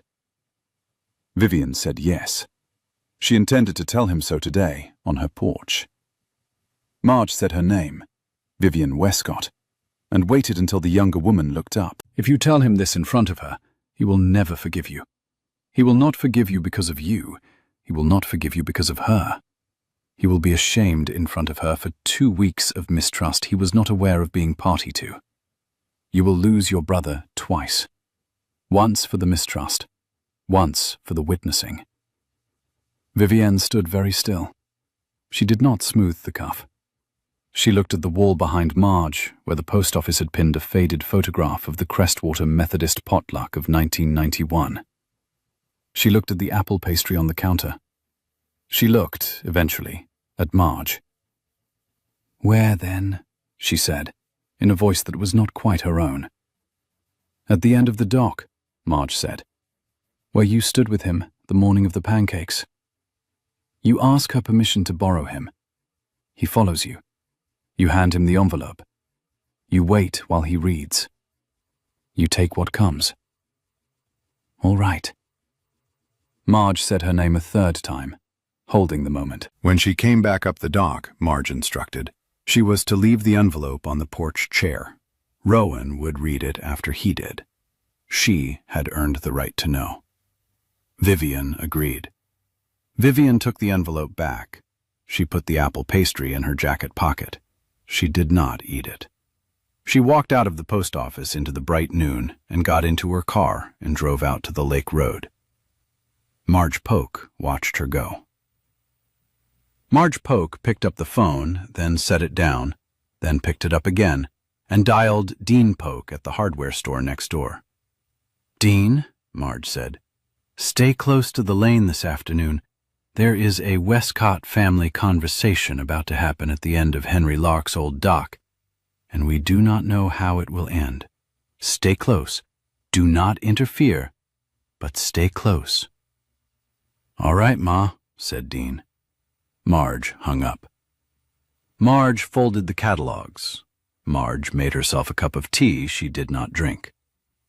The lake was waiting. At 3 in the afternoon, with the dock warm under bare feet, and the sun a brassy weight on the lake, and a great blue heron named Henry asleep on the far buoy where Etta could see him, Vivian Westcott came up the gravel lane on foot from the village inn, where she had taken a room without anyone seeing her. She came up the lane, carrying the brown envelope and the apple pastry. She came up the porch steps. She did not let herself in. She knocked, once, on the screen. Rowan came to the door. The two women looked at one another for a moment that was longer than a normal moment, by exactly the small unit of time it takes a person to decide that she will not be the first to speak. Vivian broke first. Mrs. Nark, she said, I owe you an apology. I would like to offer separately from the one I am about to offer my brother. May I have permission to ask him to come down to the end of the dock for a conversation I do not want to have on your porch? Rowan looked at the envelope. Rowan looked at Vivian's face. Rowan tucked a loose strand of hair behind her left ear. Yes, she said, but first put down the envelope. I will be giving him the envelope. I know. Put it down now. He is reading on the dock. Walk down to him without it. Tell him you are sorry. Then go and get the envelope from the porch chair and give it to him. The apology should not arrive in the same hand as the evidence. Vivian looked at her for a long count of 3. All right, she said. She set the envelope on the porch chair. She walked down the steps. She walked across the yard. She walked down the dock. Adam, in the slat-back chair, set down the highlighter and stood. He pressed his thumb against the watch. They spoke for a long time. From the kitchen, Rowan could not hear a word. She watched only the shoulders. Vivian's going a fraction lower than the morning of the pancakes. Adam reaching out once, putting a hand briefly on his sister's shoulder and taking it away. She watched Vivienne tuck a strand of hair, the way Rowan tucked a strand, before she said something honest behind her left ear. And Rowan understood then that they were sisters of a kind, all three of them, in some structural rhyme. Vivienne came back up the dock. She came up to the porch. She picked up the envelope. She walked it back down to the dock. She gave it to her brother. She walked back up the dock alone this time, and did not come up to the porch. She stood in the yard with her hands at her sides and waited. Adam read. He read for a long time. He read with his back very straight, and the watch band pressed white under his thumb, and his free hand opening and closing once, slowly, against the slat of the chair. He read the forensic summary. He read the Proton Mail email. He read the list. He read the faxed letter from Hetty Vance. When he was finished, he set the envelope down on the chair. He stood. He walked the length of the dock, with his free hand passing once across his eyes. He came up the porch steps. He stopped at the screen. "Rowan," he said. "I read it," Rowan said, because she had not. But she could see in his face what was in it, and she did not want him to say it out loud. "Whatever it is, I read it. Whatever it is, we are fine." He stood there for a long moment. The sun was behind him. She could not see his face clearly through the screen. "Hetty Vance sent me to you," he said, "On purpose. My sister did not know. I did not know. The brokerage error was not. It was not an error. All right. Rowan. It's all right, Adam. It is not all right. A person in my employ rerouted my summer to a stranger's porch because she had decided I needed to be on this porch. She broke a chain of trust to do it. My sister has spent 2 weeks believing you had something to do with it. I have spent, for 1 or 2 hours, believing the same. I do not believe it anymore. I am sorry. Adam. Yes. Come inside." He came inside. She closed the screen behind him. She did not turn on the light. The kitchen was full of the long, brassy light of late afternoon. Etta was at the dock with Vivian. Etta had walked out on her own when she had seen Vivian standing alone in the yard, and had taken her hand without asking, and Vivian had not let go. Rowan stood in front of Adam in the dim kitchen. She put her hand, very briefly, on the cuff of his sweater. She did not look at his face. "It's all right," she said. "It's all right. It's all right." He pressed his thumb against the watch. "I do not know," he said quietly, "what to do with this." She told him he didn't have to know yet. He said her name's opposite, his own. She put her hand briefly on the rail and said, "Sorry, please don't pay me $1,200. He laughed. It was not the small, private exhale of Tuesday. It was a longer laugh. It was the laugh of a man who had just been given back something he had not known he had lost. Out on the dock, Etta tilted her face up at Vivian and said, in her clear, precise voice, "Are you Adam's sister?" Vivian said that she was. Etta informed her, with the unhurried gravity of a 6-year-old, that he had a small smile when he saw her. Did she know? No, Vivian said. No, she had not known. "Okay," said Etta. She took Vivian's hand again. The great blue heron on the buoy lifted, all unhurried wing, and crossed the lake. There had been, 2 weeks before any of that, a moment that Rowan had stored without knowing she was storing it. It had been the Wednesday after Vivian's first visit, when Rowan had driven into the village for eggs and stamps. She had parked at the green and seen, on the bench under the old chestnut tree, A woman in a navy linen jacket sitting alone with the calfskin overnight bag at her feet. Vivian Westcott had not been on the train. She had taken a room at the village inn and walked to the green at 3 to sit under the chestnut tree, holding, with both hands, the Polaroid Rowan had glimpsed on Sunday morning. From the cornerstone of the general store, Rowan could not see the photograph. She could see only that Vivian was not crying, simply sitting alone, looking at the picture as though it were a country she had not been to in 20 years. After a long time, Vivian put the Polaroid back in the breast pocket of the jacket, picked up the bag, and walked back toward the inn. Rowan crossed the green herself and sat on the bench where Vivian had sat. She did not know exactly why. She sat for 2 minutes. Then she fetched her eggs and drove home. She did not tell Adam, then or ever, what she had seen. It returned to her now, 3 weeks later, on the porch with the envelope still on the chair and the great blue heron crossing the lake, and Vivian in the yard with Etta holding her hand. Rowan looked at the woman in the yard. She thought about a chestnut tree. She did not say anything. She did not need to. She turned to Adam. Adam. Your sister is in the yard. She has just walked back up the dock and is standing in the yard with my daughter, and she does not know what to do with her hands. She has come a long way to do something difficult. I think, if you would like, you should go down and stand beside her. All right. He went. She watched him through the screen.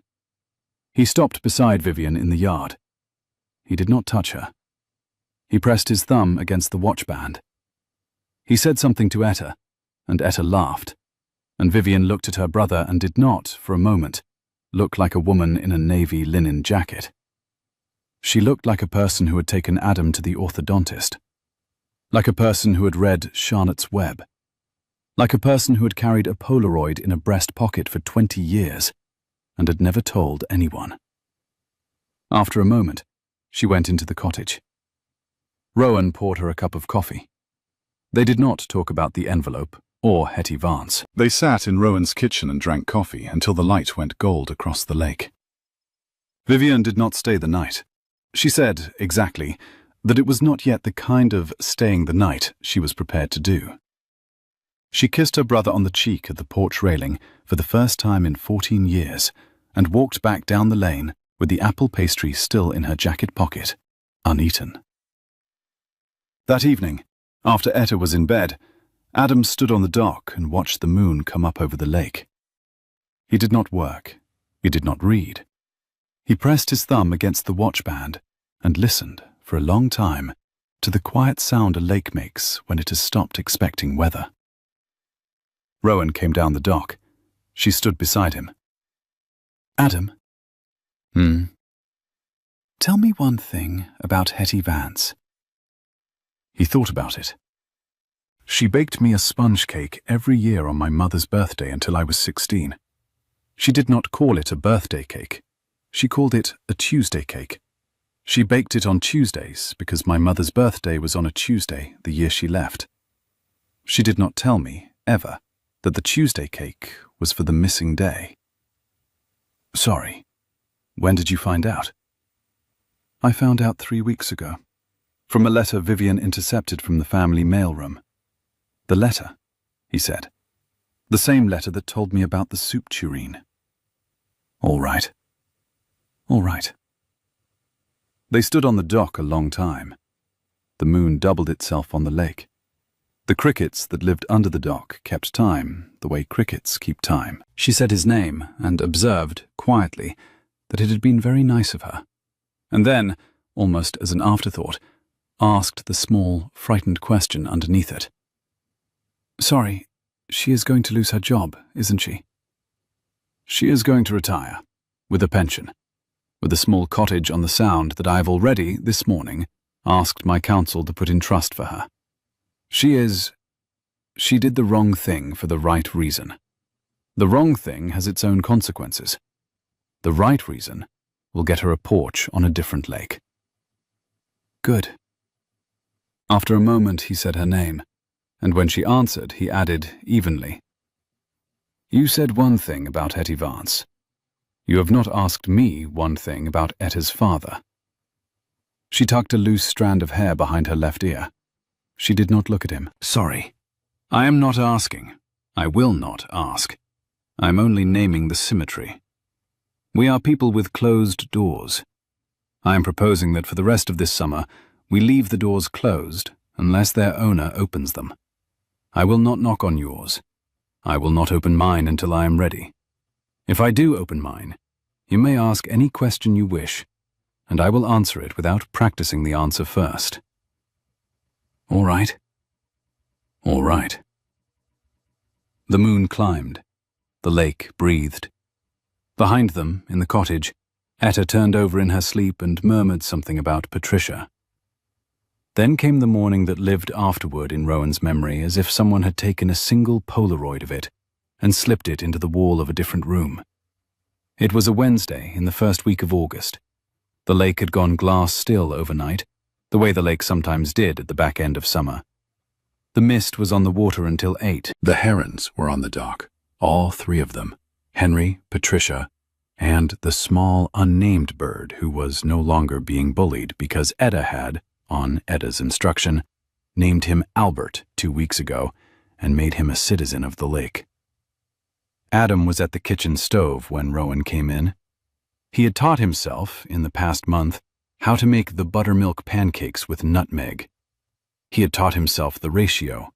He had taught himself to flip them in the cast-iron pan with the slight upward lift of the wrist that Rowan had taught him by demonstration on a Sunday in July. He was making them now, in a soft white linen shirt, with the sleeves rolled, with Etta on a stool beside him pretending to direct. Rowan stopped in the doorway. Etta announced that Adam was making the pancakes and that he was doing it correctly. The wrist, she observed gravely, was correct. Rowan agreed about the wrist. Etta directed her to sit. She would pour the coffee. Rowan sat. Etta poured the coffee, with 2 hands, into a heavy ceramic mug, the way she had been taught. Adam slid the first pancake onto a plate. He set the plate in front of Rowan. "Here," he said. She looked at the pancake. She looked at him. She did not say anything. "Try it." She tried it. It was perfect. It was, in fact, slightly better than hers, which she suspected meant the cast iron had finally been seasoned enough to do what cast iron was supposed to do. She said his name, and when he answered, told him that this was the pancake her grandmother would have made. He took it in. She repeated, more quietly, that it was. He said only, "Thank you." He served Etta. He served himself. He sat down at the table with them, in the soft white shirt, with the watch on his wrist, with the lake at the kitchen window, and the herons on the dock, and the smell of nutmeg and warm buttermilk and toasted maple in the air. He looked at Rowan. He told her then about the Methodist potluck on Sunday, and the cherry pie Marge had asked him to bring, and his admission that he did not know how to make one. She said she would teach him, one Saturday afternoon, with Etta, using the sour cherries from the tree behind the inn. He agreed without negotiation. Then, after a small pause that smelled of nutmeg and maple, she said, "If a stranger were to walk into this kitchen, they would not know which of us lived in this cottage." He set down his fork. He looked at her. He pressed his thumb, very lightly, against the band of the watch. He said the smallest sentence she had ever heard him say, in a voice that had no old money clip in it at all. "I know." The kitchen held its breath. Etta, between them, took a long, unbothered bite of pancake. "This is the best Wednesday," Etta said, "of my whole life. Mama, can Adam stay through Labor Day?" "That is Adam's decision, sweetheart." She asked it the way only a 6-year-old can. Would he stay through Labor Day? He looked at the lake. He looked at Rowan. He looked at the small grave 6-year-old beside him. "If your mother will have me," he said, "I will stay through Labor Day. I will stay through the cherry pie. I will stay through the potluck. I will stay through whatever Tuesday cake comes in September. I would like, if your mother will have me, to stay." "Okay," said Etta. She took another bite of pancake. "Mama, he will have to learn the canoe before the long weekend, okay? We cannot have a man at this cottage in September who has not learned the canoe." Rowan, at the corner of the table, observed quietly that he would have to learn the canoe, and he agreed that he would learn the canoe. "All right," Rowan said. She did not say the larger sentence behind it. She did not need to. He had not said the larger sentence behind his either.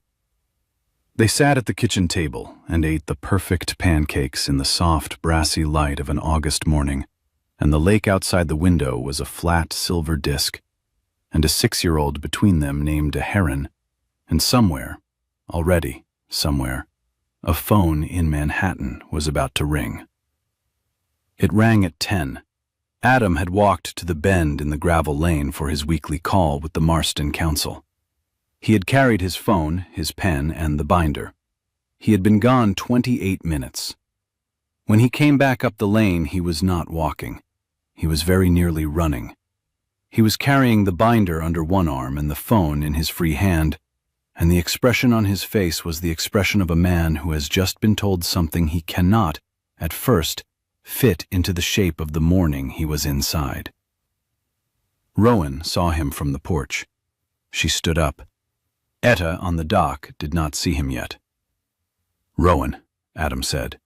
He came up the steps. He did not come up to the porch. He stood at the bottom of the steps. "I have to go to Manhattan." "When?" "Now. This afternoon. There is a development with the Marston acquisition. The council cannot manage it from here. Vivian is... She has tried to handle it. She cannot." "For how long?" 3 days, possibly 4. I will be back by Saturday at the latest. I will be back by the cherry pie." She nodded. She wiped her hands on the apron. She tucked a loose strand of hair behind her left ear.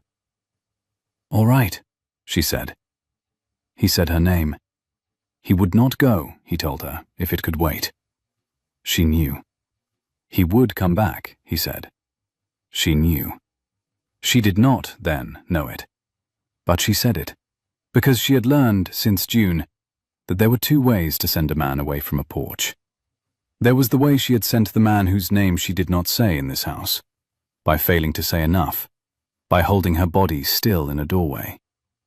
And there was the other way. The way you sent a person away when you wanted him to come back. You stood on the porch. You said you knew he would come back. You said it out loud. You said it twice if you had to. "Adam, I know you will come back." He looked at her for a long count of 3. Then he came up the steps. He stopped a foot in front of her on the porch. He did not touch her. He pressed his thumb against the band of the watch. "All right," he said. He went to the boathouse. He packed in 11 minutes. He came back down with the 2 leather suitcases. The town car had arrived in the time it had taken him to pack. Marge, Rowan would later learn, had called for it from the post office when Adam was halfway up the lane. He stopped at the porch. "Etta." "Yes." "I have to go to the city for 3 days, possibly 4. I will be back. There is a cherry pie I have to learn how to make. Will you keep the boathouse for me?" "Okay." "All right." He went down the steps. He put the suitcases in the trunk. He turned. He looked at Rowan once. He got into the car. The car backed slowly down the lane. It was 9:50 in the morning. The mist was burned off. The herons were on the buoy. The lake was a flat silver disk. Rowan stood on the porch in her apron and watched the car go. She did not know, then, that what the Marston Council could not manage from upstate was a tabloid leak, a long-lens photograph taken from the public boat landing across the lake, of Adam Westcott on a small cottage dock with a woman in an apron and a small girl in a sundress eating pancakes through a screen door. The headline going up at that moment on a Financial Press blog read, "Westcott's Mystery Summer. Billionaire's acquisition quiet, spent with caretaker and child." The second paragraph alleged, with no evidence, that the caretaker's daughter was Adam Westcott's. She did not know any of that. By 6 in the evening, she would. By 6, the village inn would have 8 reporters trying to book rooms. By 7, Marge would have walked the half-mile to the lake road with a printout and peach pastries. By 8, Rowan would have pulled every curtain. By 9, Adam, in a glass tower in Midtown, would have called 4 times. By 10, Rowan would not have answered. By midnight, she would believe, because Vivian had told Marge, and Marge had told her, that the only person at Westcott Holdings with the access to leak the photograph was an assistant in the Manhattan office named Greta, the same assistant whose keystroke had selected Lakeview Estate from the drop-down menu in April. By 2 in the morning, alone, with Etta asleep in the next room, Rowan would believe, because by 2 a woman alone is willing to believe almost anything, that the rental error had not been about Hetty Vance after all, that Hetty had been the cover, that a more careful operator had been arranging the summer so that a photograph, just like the one on the financial blog, would exist when it was needed. But Adam, whom she had begun to love without using the word, had known. By 3 in the morning, she would believe he had known. She would believe she had been used. She would believe, because at 3 in the morning, the lie is always at the loudest, that nothing that had happened on this porch had ever been about her. She would believe it the way she had believed, in 2019, that she had trapped a man. She would not pick up the phone when it rang at 4. She would not pick it up at 5.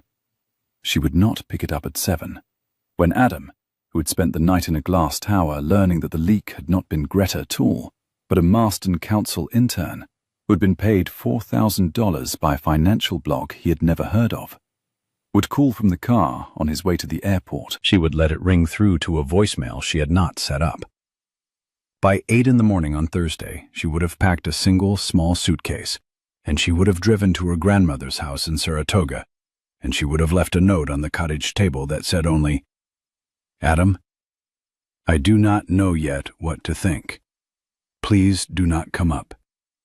Please give me 3 days. R." It was the only note she had ever written him. It was also the worst note she had ever written. A closed door, pretending to be a hinge. He would read it 11 hours later, in the kitchen where the cast-iron pan still had a film of buttermilk on its lip from the morning of the perfect pancakes. He would press his thumb against the watchband so hard the leather creaked, and would believe, because he had been raised by a woman who taught him affection was performance, and had spent 11 years building a life around the lie that if he made himself useful enough, people stayed, that he had not been useful enough. He would believe that she had decided, on the strength of a tabloid photograph, that he was a man who had used her. He would believe that 2 months on her dock had not, in the end, been enough. He would not go to her in Saratoga. He would honor the 3 days. He would honor them because he had been taught by his sister that the question of whether someone is coming back is not a good use of one's energy. He would lock the boathouse loft. He would carry his suitcases back down the boathouse stair. He would leave the watch, his grandfather's watch, on the kitchen table, beside her note, with no note of his own. He would think, as he set the watch down, that he did not know how to explain why he was leaving it. He would set it down anyway. He would get into the town car at midnight. He would not look back at the cottage. He would go to the lodge in Crestmore, 2 villages over, and stay there 4 days. Exactly the lodge he had been booked to stay at all along. And he would not, for those 4 days, look at his phone for any reason except to confirm that she had not called. She had not called. On the morning of the 5th day, when he came back to the cottage to retrieve his fountain pen, which was the only thing he had forgotten, the cottage was empty. The screen door was unlatched. The cast-iron pan had been washed and turned upside down on the drying rack. The watch was no longer on the kitchen table. The note he had left her, by not leaving one, was answered. He stood in the kitchen for a long time. The lake at the window was the same lake. The herons were not on the dock. A jay scolded a squirrel for crimes it had not committed. He pressed his thumb against the bare skin of his wrist where the watch had been for 18 years and was not there now. He did not cry. He had not, in 20 years, cried. He came close. He left the cottage. He locked the screen door behind him with the brass key Rowan had given him in June. He posted the key through the letter slot at the post office in an envelope with no note, addressed to Marge Polk. He drove out of Crestwater at 2 in the afternoon. By 5, he was on the West Side Highway. By 6, he was in his apartment in Midtown. By 7, after one drink he did not finish, he was on the phone with his sister. "Vivian," he said, "I am, frankly, going to need your help." "Yes," said Vivian, "I know." In her grandmother's house in Saratoga, Rowan Lark spent the longest week of her life. She did not pick up the watch the first day. She had carried it in the front pocket of her bag from the cottage. It was on the dresser. It still ran. The leather of the band was warm against her thumb when she did, finally, on the 3rd night, pick it up. She held it. She did not put it on. She put it back. Etta knew. She did not ask about Adam. She did not ask about the boathouse. She drew, instead, 15 herons in 3 days. She labeled the smallest of them Albert. On the 4th morning, Rowan sat in her grandmother's kitchen with a cup of tea she had not poured for herself in many years. Her grandmother, 81, with a long grey braid and the same hazel eyes, sat across from her. The kitchen smelled of toast and weak black tea. "Rowan. You have been in this house 4 days. You have not made eye contact with me in 4 days. I am going to tell you what I have decided about that, and you are going to tell me whether I am wrong. All right, Gran?" "You have decided," her grandmother said, "that the rich man at the lake was a version of Marcus." "Yes. You have decided that the rich man at the lake came to your porch because somewhere, somehow, someone had arranged it, and because he had decided to be arranged." "Yes. And in the 4 days since, you have not allowed yourself to ask whether the man you knew on that porch was the man who would have agreed to be arranged.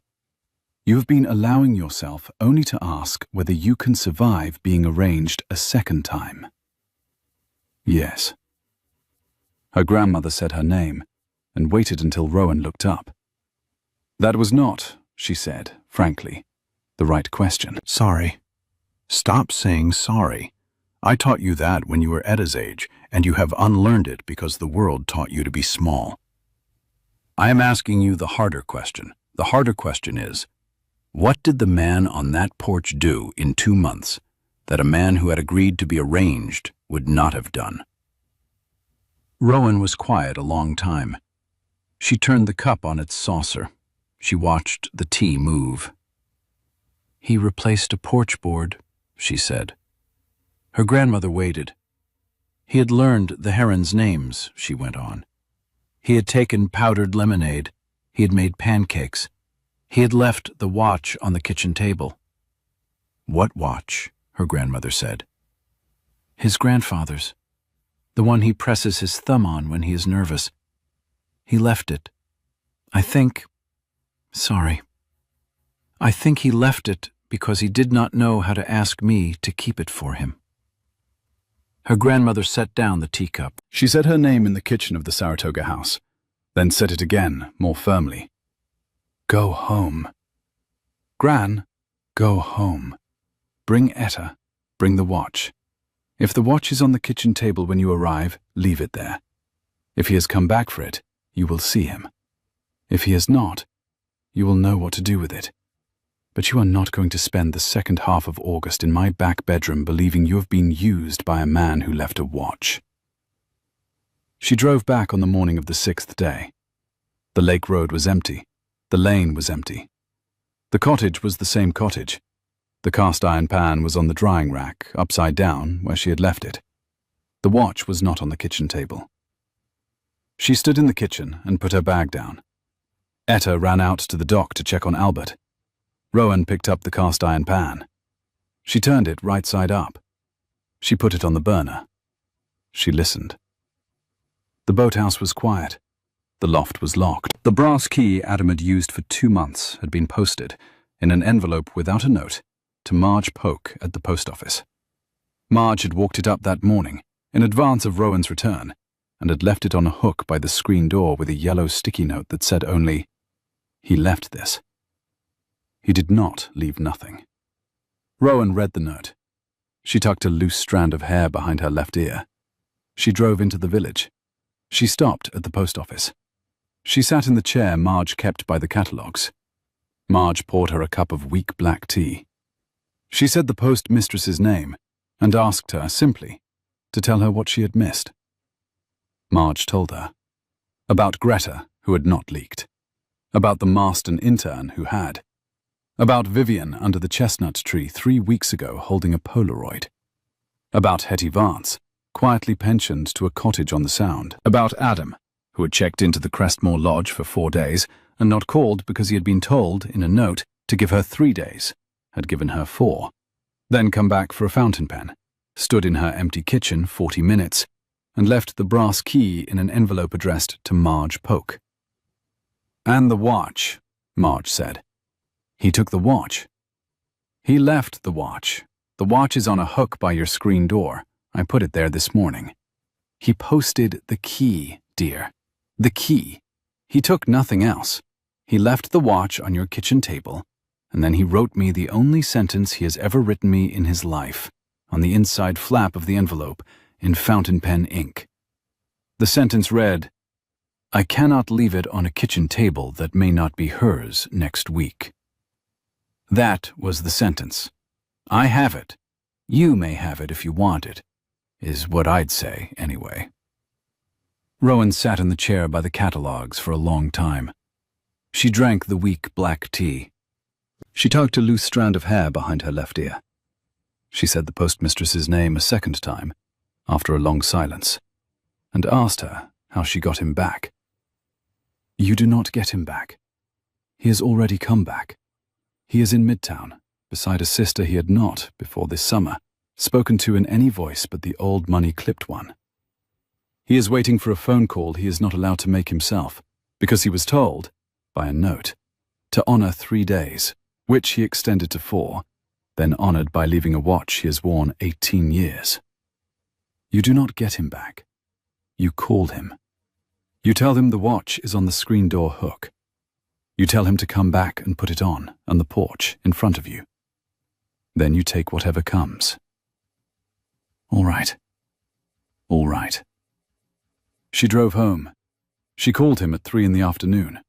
He picked up on the second ring. He did not say hello. He said her name. "Rowan." "Adam." "The watch is on the screen door hook. Marge gave me the sentence.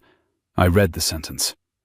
I'm asking you, please, to come back to the lake and put the watch on your wrist on the porch in front of me. I'm 2 hours out." "Sorry, what?" "I am 2 hours out. I've been in the car since noon. I was going to call you from the bend in the gravel lane. I did not have permission to call you before I was past Newport's. I've been past Newport's for 40 minutes. "All right. All right." She said his name and asked him, please, to drive carefully. He said he would. He hung up. He arrived at 5:20. He did not park the town car at the bottom of the lane. He parked it at the village inn and walked the last half-mile up the lake road with his hands empty. Marge saw him pass the post office. Marge nodded once. Marge picked up the phone and dialed Rowan and said, "He's on the lane. He has nothing with him except a fountain pen. I told you. Stand on the porch." Rowan stood on the porch. He came up the lane. He came up the gravel.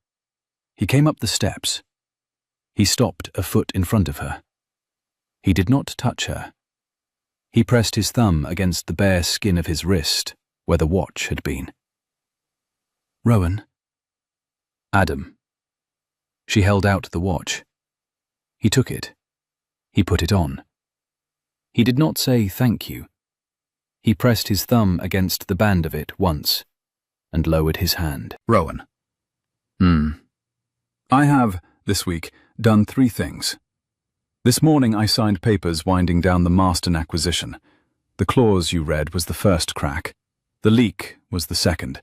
My counsel and Vivian spent 4 days finding the third. An indemnity rider that would have cost $12 million over 6 years. I have walked away. The board will be incandescent. They cannot fire me. They will try. In anticipation, I transferred half my voting shares to my sister, in trust. She accepted. She has also signed her own apology to you in writing. It is in the envelope for Marge tomorrow. All right? Secondly, I have deeded the boathouse cottage and loft and the strip of dock to a trust in your daughter's name. The trust is irrevocable. The owners in Boston have been bought out. The main house remains theirs. The cottage, the dock, and the loft are Etta's. You are the trustee. The deed was recorded in the county clerk's office this morning. I did this before I called you. I did it so you would know that whatever you decide about me, you are going to keep this porch. Adam. That is too much. It is not too much. It is what it is. I am not, by doing it, asking for anything. I am not, by doing it, paying you. I am closing one door so that the other door, if it is going to open, opens because of who is on either side of it, and not because of a porch board. All right. I have, thirdly, written a letter. I'm not going to read it to you. I'm going to put it on the kitchen table and leave the porch. You may read it tonight, or you may read it in the morning, or you may put it in the wood stove. The letter is the answer to the question you have not asked me about Hetty Vance, and about my mother, and about why a man my age was, in June, willing to be arranged. He took an envelope from his breast pocket. He set it on the kitchen table through the screen. You turned to go. Adam? Yes. Wait. He stopped. She tucked a loose strand of hair behind her left ear. She looked at him. The brassy late afternoon light was on the lake. The herons were on the dock. The porch board he had replaced in June was the color now of the porch boards that had been there all along. The watch was on his wrist. I'm not going to read the letter tonight, she said. I'm going to read it tomorrow morning, with you in the kitchen in front of me, after pancakes. If after pancakes I have a question about it, I will ask it. If you do not have a practiced answer, you will tell me you do not have a practiced answer. If I do not have a question about it, we will go down to the dock, and you will teach Etta the canoe before the Methodist potluck, which is on Sunday. All right? All right. He said her name and asked, in the careful voice of a man requesting a thing he had no right to require, if he might stay the night, in the boathouse loft. She said his name back. It was, she said, permissible. He went down the steps. He went down across the yard. He went up the boathouse stair. The boathouse loft door, which he had locked 7 days ago and posted the key for, was, Marge had walked up that morning, unlocked again, with the kerosene lantern on the cot and a clean folded wool blanket, the color of his grandfather's wristwatch band. He sat on the cot. He pressed his thumb against the band of the watch. He listened to the soft, hollow slap of water on the underside of the floorboards. He slept that night the way he had slept on a Sunday in July, which was to say, exactly the way he always slept. He came down the boathouse stair at 8 in the morning, barefoot, in a soft grey sweater, with the watch on his wrist and his hair still wet from the porch shower. And he caught, all the way across the yard, the smell of pancakes. He climbed the porch steps. Etta opened the screen for him from the inside. She handed him the cast-iron spatula. "You make them now," Etta said. "Mama is reading."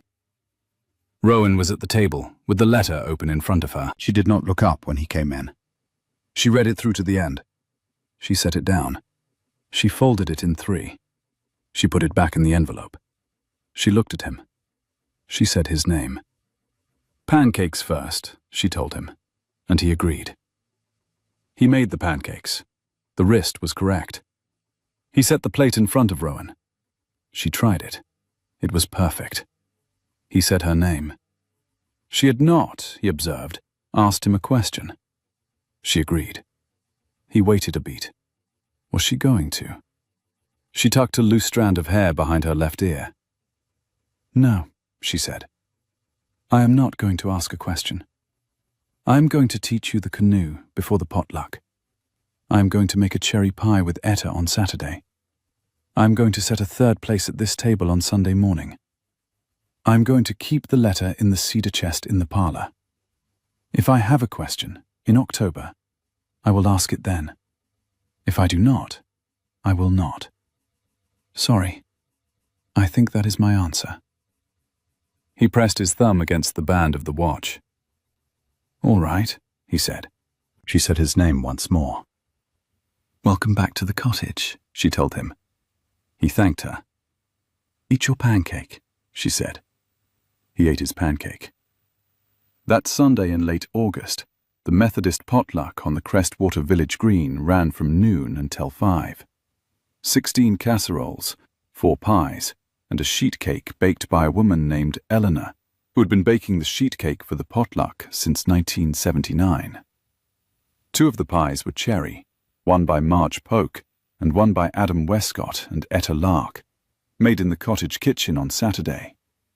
Adam's pie had a lattice crust Etta had insisted on.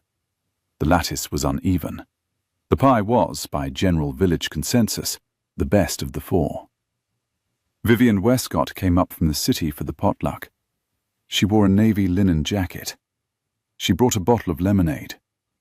The lemonade was, she explained, from the powder. It was, in fact, the kind from the powder. Rowan looked at her once across the green, and Vivian looked back, and the 2 of them did the small, private thing of women who have decided to be in-laws of a kind, without having needed the formal arrangement to do so. Marge Polk stood at the center of the long folding table, surveying the casseroles, and said in the voice of a postmistress giving a verdict, "The lattice is uneven, the cherries are good, the pancakes, I am told, are better than Rowan's now, and Vivian, frankly, has been wearing the same navy linen jacket for 3 months, and it is time for a new one. That is the report. Eat your pies." She did not call it a wedding. She did not call it an engagement. She called it the village potluck. The village did not require a name for what they had already decided to call neighbors.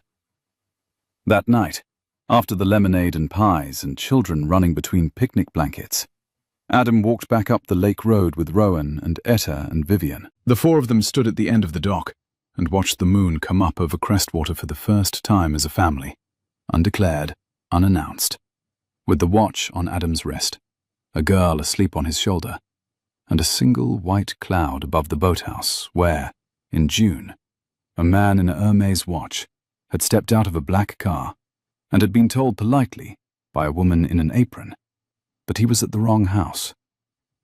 He had been, of course, at the right one. The lake had not been particular about whether he was ready. It had been, in fact, the right summer all along. By the first Saturday after Labor Day, Etta, 6, nearly 7.5 now, rowed the canoe by herself from the dock to the buoy where the herons sat. Adam stood on the dock and watched her go. Rowan stood beside him, a hand at her brow against the slant of the morning sun. The cottage behind them had a new porch board, and the board next to it had been replaced as well. And the brass key Adam had once posted through a letter slot now hung on a hook by the screen door, beside the watch he sometimes took off when he made pancakes. Etta reached the boy. Etta waved. Adam pressed his thumb against the band of the watch. He turned to Rowan. He did the small thing with his mouth that was, by then, a smile. He said the one sentence he had been saving for the doc that morning, in a voice that had no old money clip in it at all. Rowan.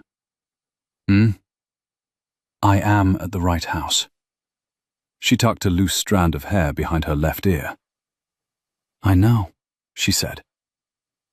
The lake breathed. A great blue heron lifted off the boy. A small, unbothered 6-year-old, in a yellow life jacket, named the wind. The summer was over. The cottage was theirs. The watch kept time.